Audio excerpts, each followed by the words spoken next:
Good morning, everyone. As we were going through the lesson, motions of the earth, the third lesson of geography. Today we are going to conclude it. आज हम इसका समापन, क्योंकि only one particular topic is remained, केवल एक topic बचा है इसका. हमने रोटेशन पढ़ा, then after the effect of rotation में उसका प्रभाव पढ़ा, then after revolution and effect of revolution पढ़ा.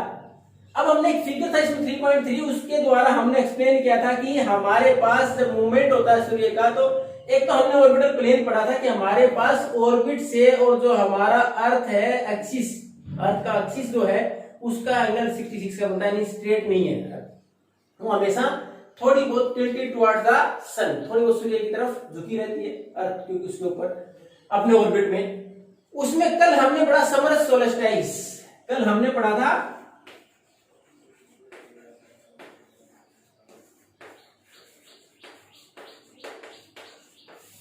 अब ये क्या था कि जब हमारे पास 21 जून को आपके उस फिगर के द्वारा एक्सप्लेन कर रखा है कि हमारी जो अर्थ है द नॉर्दर्न पोल, जो हमारा हमने अर्थ है, हमारी अर्थ को अगर जीरो बीच में इक्वेटर मान लेंगे, ये इक्वेटर है, तो ऊपर का हिस्सा ये नॉर्थ और ये साउथ, तो ये तो नॉर्दर्न हेमिस्फीयर, ये क्या है नॉर्दर्न हेमिस्फीयर, और ये नॉर्थ पोल और ये साउथ, तो ये नॉर्दर्न हेमिस्फीयर है.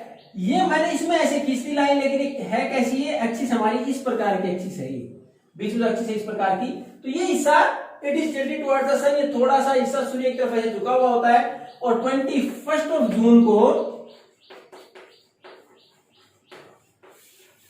The Tropic of Cancer, Tropic of Cancer कितना था, ये 0 डिग्री पर इक्वेटर, और उसके बाद 23.5 के ऊपर क्या था हमारे पास ट्रॉपिक ऑफ कैंसर, किसमें नॉर्दर्न हेमिस्फीयर में. तो 21 जून को नॉर्दर्न हेमिस्फीयर में इसके ऊपर डायरेक्ट सन रेज आती हैं.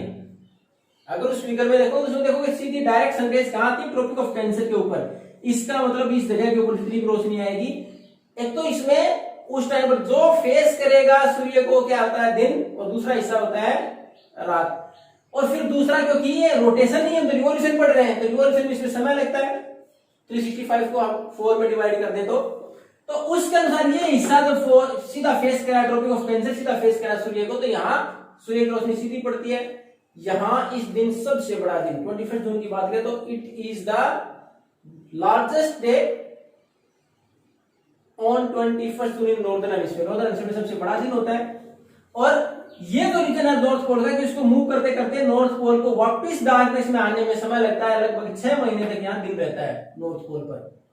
और यहाँ हीट कब पहुंचती है, क्यों हीट कब पहुंचती है, आप कोई भी ऑब्जेक्ट घर पर ट्राई करके देखें, कोई भी लाइट बैटरी अगर घर पर, उसको सीधा आप लाइट को किसी भी फोकस करें किसी भी चीज के ऊपर, कोई आगे, तो आप देखोगे जहां सीधा फोकस किया है वहां के बाद लाइट रिफ्लेक्ट होती है, बाहर भी तो रिफ्लेक्ट होती है, तो क्या होता है स्लांटिंग, तो सीधी आई, सीधे आपने हाथ किया तो यहाँ आई, तो गर्म भी जल्दी हो जाएगा. और दूसरा आप रिफ्लेक्ट होकर रोशनी तो यहाँ तक जा रही है, यहाँ रोशनी जाएगी तो ये गर्म जल्दी नहीं होता, क्योंकि रिफ्लेक्ट होकर जा रही स्लांटिंग तिरछी रेखाएं जाती हैं. उसी प्रकार पोलर रीजन में यहाँ सीधी रेखाएं पड़ने के बाद यहाँ थोड़ी स्लांटिंग तिरछी जाती है, इस वजह से यहाँ ज्यादा टेम्परेचर नहीं होता, इसलिए वो बर्फ है वो एज इट इज मेंटेन रहती है, मेल्ट नहीं हो पाती पूरी तरह से. तो हमारे पास ये था समर सोल्स्टिस 21 जून को. और हमेशा जो हम पढ़े तो नॉर्दर्न हेमिस्फीयर में जो कंडीशन है साउदर्न हेमिस्फीयर में बिल्कुल उसका अपोजिट होगा. जो कंडीशन नॉर्दर्न हेमिस्फीयर में है तो उसकी बिल्कुल अपोजिट होगी साउदर्न हेमिस्फीयर में. तो इसका मतलब 21 जून को जो हमारे पास सबसे बड़ा दिन है नॉर्दर्न हेमिस्फीयर में, we are in the northern hemisphere, क्योंकि हम इसी में है, तो साउदर्न हेमिस्फीयर में सबसे छोटा दिन होगा, साउदर्न हेमिस्फीयर में सबसे छोटा दिन होगा उस दिन. तो ये था समर सोल्स्टिस, क्योंकि हम किसके लिए समर सोल्स्टिस, नॉर्दर्न हेमिस्फीयर के लिए, क्योंकि समर है, गर्मी का समय हो जाएगा यहाँ. अब दूसरा आज पढ़ेंगे हम विंटर सोल्स्टिस.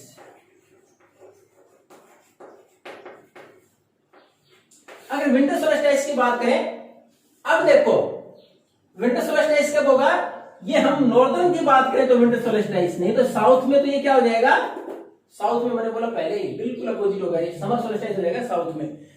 अब 21 जून को जिस प्रकार हमारे पास सीधी रेखा किस पर पड़ रही थी, नॉर्दर्न हेमिस्फीयर में ट्रॉपिक ऑफ कैंसर पर, उसी प्रकार 22 दिसंबर को our south pole is tilted towards सन।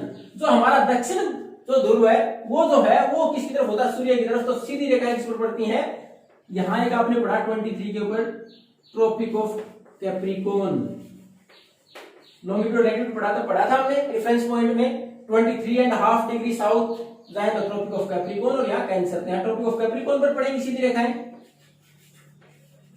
इसका मतलब उस जगह के ऊपर उस टाइम पर क्या होगी, उस जगह पर उस टाइम पर गर्मी होगी, यानी 22 दिसंबर को जहां साउदर्न हेमिस्फीयर में क्या होगी, गर्मी होगी, सबसे बड़ा दिन होगा।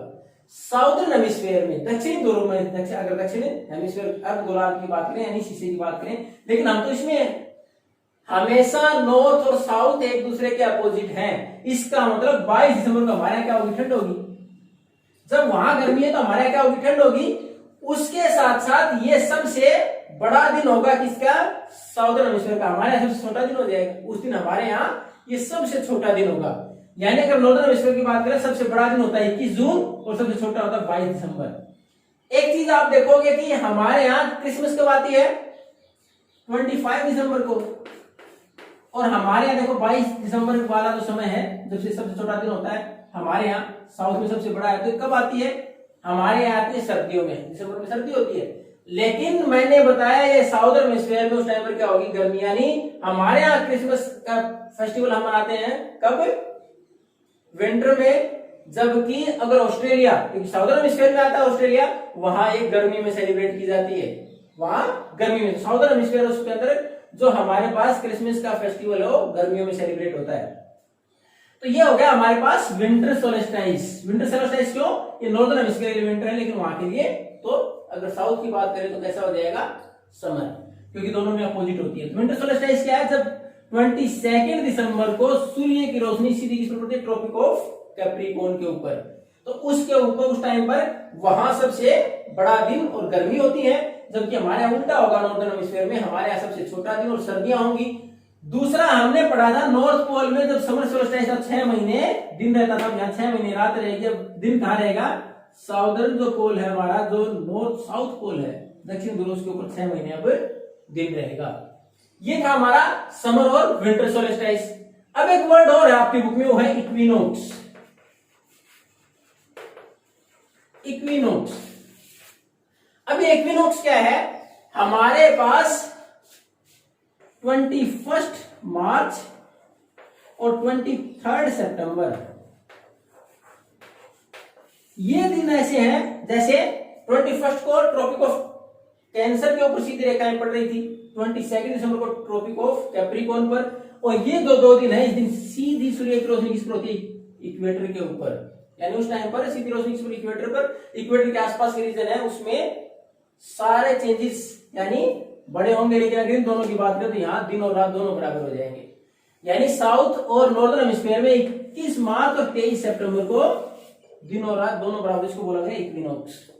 यानी दिन रात दो बराबर हो, किस दिन दो दिन है, 21 मार्च और 23 सितंबर को। दूसरा देखो आप, 21 मार्च को हमारे यहाँ क्या होता है, उस टाइम हमने सीजन 2 पढ़ लिए, समर और विंटर। अब हमने 2 सीजन और पढ़े थे कि 4 पार्ट में बांटना था सीजन को, समर, विंटर, थर्ड कौन सा था, स्प्रिंग, ऑटम।